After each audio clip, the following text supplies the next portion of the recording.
Hi, I'm Bill Bradley. Join me for a recent excerpt of American Voices.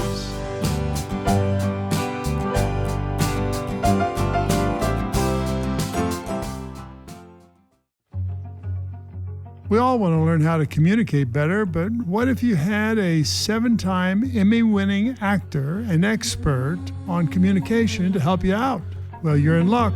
I'm joined by Alan Alda, who played Hawkeye Pierce on the hit TV show MASH for 11 years and who has become a thought leader on teaching people how to express themselves, how to listen, how to show empathy. The Alan Alda Center for Communicating Science helps doctors and scientists learn how to become better communicators. He's also the CEO of Alda Communication Training and the author of the book, If I Understood You, Would I Have This Look on My Face? My Adventures in the Art and Science of Relating and Communicating. He's also hosting a new podcast called Clear and Vivid.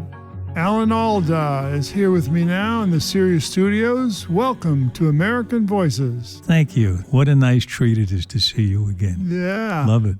So let's start at the beginning. Your father wanted you to be a doctor, is that right? Yeah, and he had no idea that all these decades later I'd be helping doctors do doctoring without becoming one. Yeah. Because all we concentrate on is how they communicate with their patients. Right. What appealed to you, though, about acting? Well, because my father was an actor himself. He was a famous actor way before you were born. Well, no. That means he's very old. No, he got famous after you were born.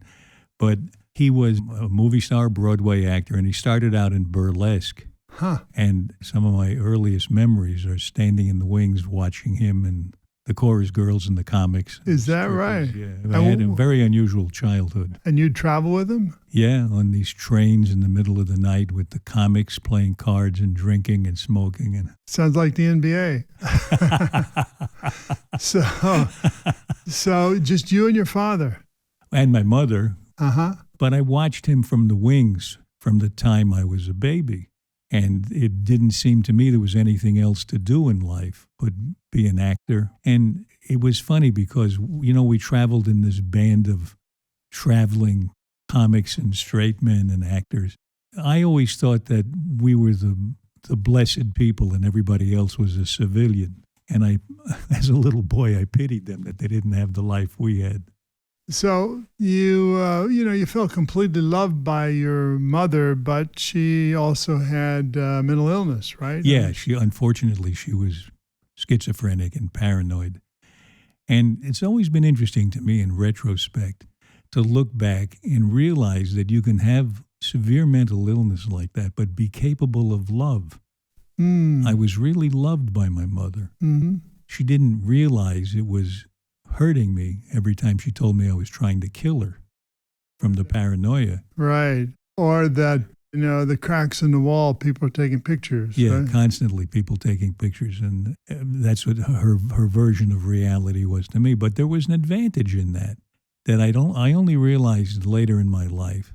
I became a writer and an actor, both of which require good observation, a good sense of reality, being able to tell the difference between reality and non-reality. And I was constantly getting practice in that by trying to figure out what my mother said. Very interesting. Was it reality or just her reality? And it really trained me. So, when you grew up in this kind of unusual childhood with your father performing and you in the wings and traveling all over and your mother having her mental problems, how did you call on those feelings when you became an actor?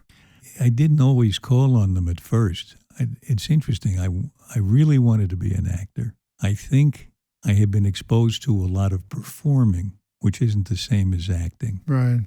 And in acting, you have to do what you just said. You have to call on something deep down in your unconscious, and you have to be able to face it. And I had spent a lot of my life denying my anger toward my mother. I was too young to understand she couldn't help it. Right. And all I did was get angry with her for not being the kind of mother I thought she should be. So there were a lot of buried feelings that I had to come to terms with until I could actually become the actor that I hoped to be, where feelings flow to the top without obstruction. But isn't that a wonderful feeling when you get to that point where you can call upon this great reservoir? Yeah, it is. It is. It turns out that I have such a range of feelings and emotions and states of mind that I can call on, that it's very easy for me to play villains, Right. you know, Right. and all kinds of people. That's a pleasure. That really is fun because there's more people inside all of us than the one we present to the public. Yeah, I mean, I think that attitude with it, never satisfied, there's always something new, there's Yeah. always something interesting. You must have that from being an athlete. A little bit, yeah, except you die as an athlete, 35. But you've had an incredible career, so let's talk a little bit about MASH, and what was your favorite part of playing Hawkeye? I mean, you became a cultural phenomenon. You are a cultural phenomenon. Well, that part I'm not aware of at all. So much was happening. It's a blur of terrific stuff. The shows I liked the most were the ones where we told stories in different ways. Uh-huh. Not a straight narrative. One show I wrote, we did. I wrote it with Walter Deschel, who was the medical advisor on Right. the show, and it was a transplant, and the organ had to get from the person who was giving it up to the person into whom we were putting it, had to get there within 25 minutes. So we had a clock in the corner of the screen. And the whole show was in real time. And that was fun. It was a different kind of a show. And we did a show about the dreams of the people in the MASH unit. And just being able to tell the story in a different form was fun. It vitalized everybody on the set. Right. And where did that come from in you? Partly it comes from my love of improvisation. The only thing I formally studied about acting was improvisation. And to me, that's the most important thing you can learn, aside from being able to actually speak clearly Right. and know how to breathe. So when you say you learn improvisation, how did you learn improvisation? I worked with Paul Sills, who had started Second City. However, the improvisation we worked on was not comedy improvisation. It was a deeper kind that had been invented by his mother, whose name was Viola Spolin. And she really transformed theater training in our country. If you have some talent and you do improvising for 6 months or a year, it changes you. You have a much greater chance of becoming a well-known actor because you're much more magnetic. You're trained to connect with other people. Right. And that connection is mysteriously interesting to an audience. So tell me, what is the difference between a comedian doing improv and an actor? Yeah, that's a good question. It's a really important point. A comedian doing improv or comic improv, the whole point is you got to get a laugh from the audience about every Right. 15 seconds. Right. If you're not, they throw their drink at you. Right. Acting or more storytelling, improvisation, or just the exercises and games that are involved in Viola Spolin's improvising are really intended not even so much to entertain an audience, but to condition you to be able to make contact with the other player. And then, even if you do a play with a script in it, you're better at it because you're more connected to the other person. Right. You know, the best acting is not the two of us as actors up on the stage where each one of us has figured out our performance someplace else. Right. And then we just run it off. We run off the tape at each other. That's not acting. That's just giving you a report on how I figured out how this part should go. Right. Whereas if we work in a way where whatever you do or say affects me so that it changes me and it makes me say what I say next in the way that I say it because it's responsive to you, and the same thing happens to you responding to me, then even if we're doing a play where the lines are the same every night, the performance is different. Right. Then it's more like, I'm looking at you and I'm thinking of a basketball game. It's more like a basketball game. You got to play by the rules. The rules don't change. The baskets stay in the same place. But the movement, the choreography, the passion is different from minute to minute, second to second. Right. It's like when you used to give speeches, right? Or used to give every audience was different. Yeah. You might say the same thing, but you'd get a different feel. If you're good at it, if you can respond, if you can relate to the audience. I've seen people not able to relate to the audience, give the same speech and never connect with them. Yeah. It only took me about 15 years to learn that.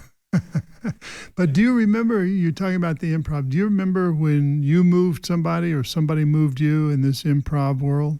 The first time that happened, you said, The first time I was aware of somebody responding to me in that improvisational way was when I was doing an Abbott and Costello sketch with my father.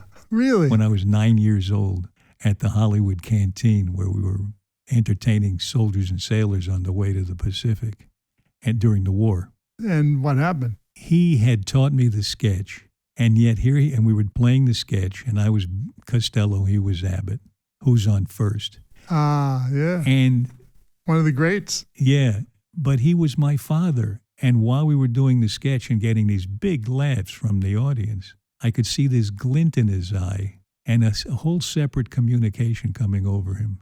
And we were tossing the ball back and forth, the imaginary, the theater ball. Yeah. And he'd catch it and toss it back to me, and I'd catch it. And it was the first glimpse I had that two people on stage are playing together. You're not alone out there. Right. Even if you are alone, if you're doing a monologue all by yourself, then it's you and the audience, and you're landing it in their brains. Right, exactly. It's like what you were talking about, giving a political speech. Right.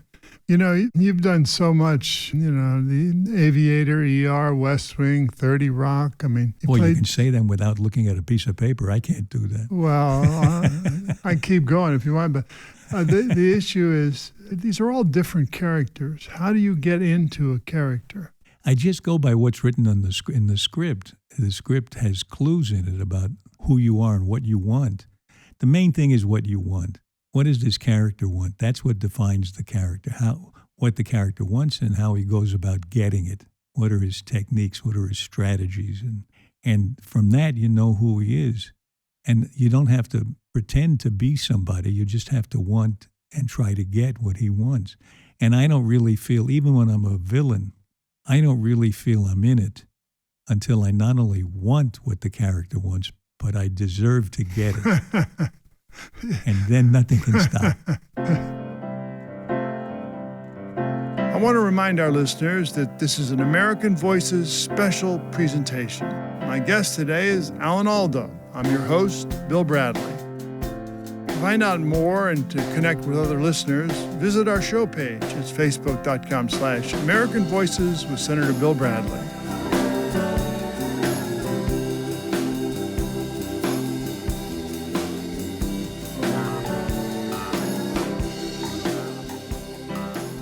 Well, listen, another thing in this varied life you have is your love of science. Yeah. Right? You host on PBS Scientific American Frontiers. And right. When did you first realize you had an interest in science? As a boy, I was an amateur inventor. When I was 6 years old, I used to do these, what I thought were experiments.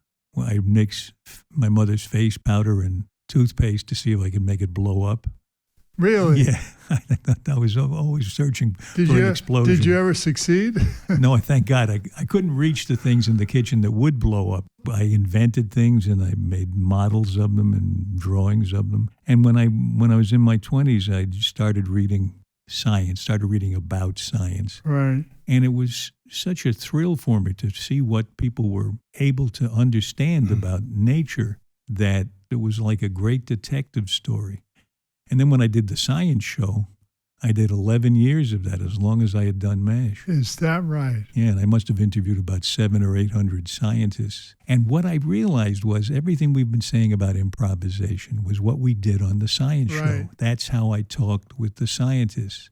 I didn't ask them questions and wait for them to give a little mini lecture. I asked them because I was curious. And whatever my first question was and whatever they answered with, that was then the basis of the next question. Right. It's not from a list. But that is so critical. How many times have you seen interviewers, and they have 6 questions, you give the first answer, which leads to 35 different possibilities, and they just don't take any of the 35 and just go to the second question. Right, they're not curious about it. Right. You and I must have been interviewed 1,000 times or more. Well, a lot. Yeah. And here we are both interviewing people. Yeah, right, exactly. But this thing about science, when you were a little kid, did you actually carry a thermometer around with you? No, I have to admit, it wasn't when I was a little kid. It was when I was in my 20s. Ah. I read someplace that your temperature changes during the day. And the only thing I'd known about temperature was that if you have a fever, it goes up to something high. But I thought the rest of the time it stayed at the same level and some normal level. And I wanted to see how much my temperature varied during the day. So I carried a thermometer and took my temperature every hour, no matter where I was. That was the problem. I was trying to get work as an actor, and I had a manager who said, I can't get you a job if you walk around with that thing in your mouth. That's true. That would I'm a little eccentric. And how long did you do that? Oh, I don't know, a few months, I guess. And when I realized that it really varied by a couple of degrees, 2 or 3 degrees. How about this? I've read that you get longer while you sleep by about an inch. You're so tall you may get even longer. And then you get up, you spend the day walking around, you get an inch shorter. But you see, the older you are, in order to keep your height, because we all do compress a little, the longer you have to sleep, right? to get your normal height. Well, I've lost 1.5 inches over my life. Have you lost any? I noticed that my pants are a little long. I haven't had the courage yet to measure. But, your book, if I understood you, would I have this look on my face? My Adventures in Art, Science, and Relating and Communicating. It's a long title. Yeah, it takes up most of the first page. Yeah. If you make a long enough title, you don't have to write much for the rest of the book. Yeah, right. I did that once. I had a title so long that nobody remembered it. And so the guy would say, and here we have Senator Bradley. Did I talk about his famous book? Yeah, the tree, welcome. So you talk about communication and the importance of empathy. Yeah. You look at business and the way things are headed. Somebody said recently that the future is going to be determined by teams of teams, right? Mm. And the key thing about being a team member, right, in a cast is empathy, being able to empathize with the other person. Yeah, well, for me, the essence of empathy, there are many definitions of it. The one that I latched onto is the idea that you're aware of what's going on emotionally in the other person's head. And you get a lot of clues. The reason I called the book, If I Understood You, Would I Have This Look on My Face, is because very often we talk to somebody and we don't pick up the clues from them that they're just not getting it or that they're misunderstanding it. Right. You get the clues from body language, from tone of voice, if you're smart enough to ask questions, you get it from the questions you ask. Essentially, if you're aware of the other person, of what state of mind you're putting them in when you talk to them, then you have a channel open with them and you can communicate with them. I mean, being aware of what's happening in the other person's head, if you're not using it against them, is a wonderful thing to do. It allows you to enter them in a way that you could never otherwise. Right, and it opens you up. It makes you more vulnerable. Right. And pretty soon you're both vulnerable to each other. And then real stuff can pass between you. So at the Center for Communicating Science at Stony Brook University, the first thing we do when we're training scientists and doctors to communicate better is to go through workshops of improvisation. And the kind of improvisation that we were talking about before, where the people make contact with one another. It's not to make them funny. They don't do routines. But they do these exercises that put them in touch with each other and responsive to one another. I'm now, for 9 years, I've been working on helping scientists and doctors communicate better. And in those 9 years, we've had workshops in which we've trained over 12,000 people. Really? In this country and in 5 other countries around the world. If all you can think back to when you were a baby, your favorite baby toy, chances are it's plastic. Make it more personal. Same idea. How could you make that more personal? If you had a baby and you... Why us? Why not you? Okay, I have a baby at home. And he has tons and tons of toys, and all of them are plastic. And in this plastic, a lot of times, is a compound called phthalate diesters. And these are plasticizers that make this toy into the little bulldozer or whatever it is that my son wants it to be. And when he sticks that bulldozer or that squishy toy into his mouth, these phthalates can move out of that squishy toy and into his mouth. In the same way, these phthalates are used to make all kinds of products that we use every day. And in the same way, they move out of that product and into us, into our toilets, our showers, and they move through the sewage system and into the marine environment, and that's where I come in. There was so much wonderful animation in your faces and your bodies, and you were whispering and chuckling, and it was really great. I feel like I know you all now so well because you've really let yourselves be present here. So thank you very, very much. I really appreciate it. I hope I see you again. I'll see you, if I don't see you in an issue of Science or Nature, I'll see you on Broadway. On Broadway. I think that's so important. If there's a gap in medicine at all, it's bedside manner, right? Yeah, absolutely. It's being able to relate to the other human being. I mean, some of the great medical brains come across as insensitive, you know? Yeah, we've all had that experience, and we probably all had the other health-giving experience of somebody who really listens. Right. And that has really changed people. It was a study in Massachusetts where the patient considered the doctor to be empathic. They were 19% more likely to follow the doctor's advice. No question. I put myself in that category. Yeah, well, me too. Yeah. So tell us about your 6-year-old grandson and trees. We saw a tree once that we had never seen before. It was this tall, skinny trunk with spiky things on it like a dragon's back, and he was 6 years old. And he said, "Grandpa, how did that tree get like that?" And I said to myself, "Oh, this is great. He's asking me an evolution question. He wants to know. I can teach him. This is great." And we sat on the ground and we talked about evolution for 45 minutes, the whole thing. Next day he was swimming with his cousin and he asked her a question. She said, "That sounds like a science question. Why don't you ask Grandpa?" He said, "I'm not making that mistake again." That's pretty good. So I'm not always so good at reading what the other person is thinking.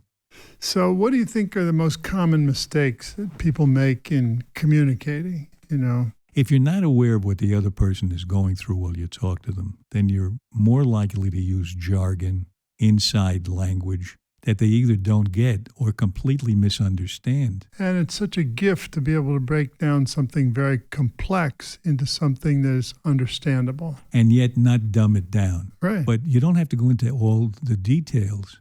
One of the most important techniques, I think, is to tell somebody enough about something complicated that makes them want to know more. Mm-hmm. But if you choke them with every detail, they not only don't want to know more about that, they don't want to talk to you anymore about any of this stuff. Yeah, I mean, that's very true. You lose them. You lose them.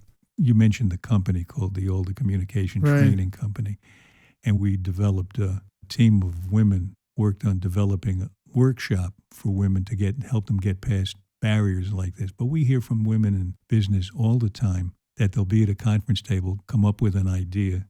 Nobody responds to it. And then 3 or 4 minutes later, a man says the same idea, and everybody says, "Hey, great Harry, idea.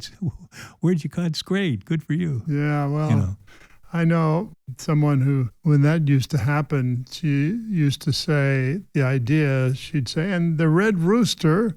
So when the guy would say the idea, she'd say, "Oh, you mean the red rooster?" And everybody remembered the red rooster. Yeah. You know what I heard about when we were talking about this with women in focus groups? Somebody mentioned that in the Obama administration, they had a rule that there had to be at least one other woman at the table who would validate the ideas or just call attention to the ideas that either one of them would bring up. Well, we still have a long way to go on that front. We're still working on it. It's amazing. Yeah. I mean, and the people talk about the wave of feminism in the 70s as if it was news. Or as if it was signed, sealed, and delivered. Yeah, right. So, you've done so many things in your life. How was the joy different in each of the things that you've done? The joy, if anything, it increases because there's a great pleasure in doing, for me anyway, a great pleasure in doing what you know how to do and to get better at it. And I got better at my writing. I got better at my acting. I got better at teaching. And I know I'm doing something that matters. And when I see somebody transformed, that's a pleasure that I've never had before as an actor or a writer. And so I've extended that with this podcast that I'm starting. Yeah, tell us about Clear and Vivid. It's the same thing. It's conversations, really interesting people I'm talking to. Some of them are luminaries in the culture. Some we know you probably have not heard of, but they've all got insight and interesting stories about communicating, relating to other people. I'm Alan Alda, and this is Clear and Vivid, conversations about connecting and communicating. The last time I was in California, I visited with Sarah Silverman at her kitchen table, and we had this really interesting conversation. Sarah sees some of the barriers that exist between us in our culture now, and she brings people together on the show who don't always agree with her. And by the end of the show, even though they still might not agree, they often leave as friends. I think that's very beautiful. I mean, I think that the best politician is the guy who can find something positive in somebody he disagrees with. Boy, that's music to my ears to hear you say that. No, I mean, we're all on this earth and we share certain things. The most obvious, birth and death, right? Yeah. But so much more. And because somebody has a position on guns or a position on Russia or a position on abortion or a position on whatever, that's just one sliver of their humanity. And I always figured I had to find a way into the bigger share of their humanity. You know, I came across a feeling so much like that a few years ago. And it was very much based on my experience as an actor responding to the other person, my experience in improvisation. And what I discovered, for me anyway, is I don't think I'm really listening to another person unless I'm willing to be changed by that person. Unless I'm willing, and just as you just said, I'm willing to hear something in what they're telling me that I find value in. I just keep looking for something in what they're saying that can change me for the better. So are you looking forward to the podcast? I'm really looking forward. And they're conversations like what we're having. Yeah. It's not a standard interview. Right. And the idea is all the people I'll be having these conversations with will be helping me understand how they've arrived at the ability to make contact in so many different ways. There are so many specific techniques, but they all boil down to very much the same thing, which is paying attention to the other person. Right. And letting them in. That is the key, letting them in. Because when you let them in, you're vulnerable. Yeah, exactly. And you have to be comfortable with your vulnerability. And we're all scared of the other. But we have this weird thing about us as humans. We're condemned to one another's company. We love one another's company. We are attracted to one another, and then we can't stand one another. We're afraid of one another. Well, listen, I just can't tell you how much I appreciate you coming in today. I mean, you're such an important voice in acting and communicating, and thank you very much. Thank you. That was a lot of fun. You were very good at it. I've been speaking with Alan Alda, writer, playwright, communicator, and a host of a new podcast, Clear and Vivid, a conversation about connecting and communicating. You can hear it on Apple Podcasts, Stitcher, and Google Play. Or you can just go to alanalda.com. Or alanalda.com. To find out more, you can visit us also on Facebook. It's facebook.com/American Voices with Senator Bill Bradley. Thank you for listening to American Voices here on my YouTube channel. For more interviews celebrating the goodness and creativity of the American people, click the subscribe button below.